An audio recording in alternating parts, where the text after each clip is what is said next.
Bonjour, dans cette vidéo nous allons voir comment le complexe hypothalamo-hypophysaire est impliqué dans le contrôle de la reproduction chez l'homme, puis chez la femme. Si nous réalisons une coupe de testicules, nous pouvons observer ces structures. Des tubes séminifères avec dans la lumière du tube des spermatozoïdes chez les individus matures. Des cellules interstitielles entre les tubes séminifères et des vaisseaux sanguins. Les cellules interstitielles s'appellent les cellules de Leydig. Nous allons voir leur rôle plus tard.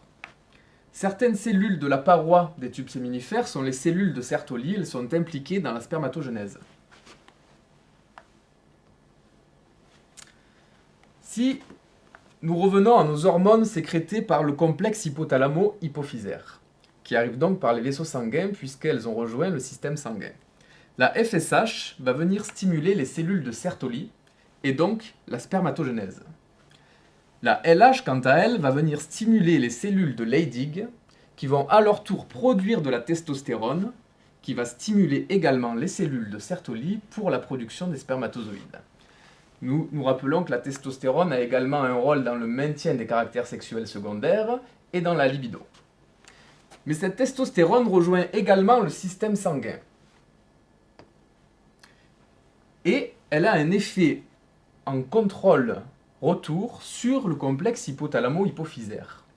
En effet, la testostérone va avoir un rétrocontrôle négatif sur l'hypothalamus et l'hypophyse, engendrant moins de production de GnRH et de FSH. Ainsi, la GnRH vient moins stimuler l'hypophyse et FSH et LH stimulera moins les productions testiculaires. Ainsi, il y aura moins de testostérone produite et le rétrocontrôle négatif sera moindre, ce qui permettra un retour à la normale du système, ce qui maintient un taux de testostérone, de GnRH, FSH et LH autour d'une valeur moyenne constante chez l'homme, ce qui permet la production en continu des gamètes chez l'homme. Pour résumer le contrôle hormonal de la reproduction chez l'homme, nous avons nos structures, l'hypothalamus, l'hypophyse et les testicules. Dans les testicules, les cellules de Sertoli et les cellules de Leydig.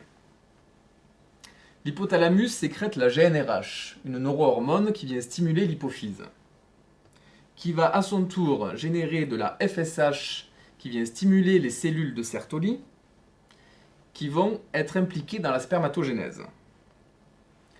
Mais l'hypophyse sécrète également de la LH qui, elle, vient stimuler dans les testicules les cellules de Leydig qui vont sécréter de la testostérone. La testostérone va stimuler à son tour les cellules de Sertoli et maintenir les caractères sexuels secondaires et la libido. Puis la testostérone va avoir un rétrocontrôle négatif en retour sur le complexe hypothalamo-hypophysaire.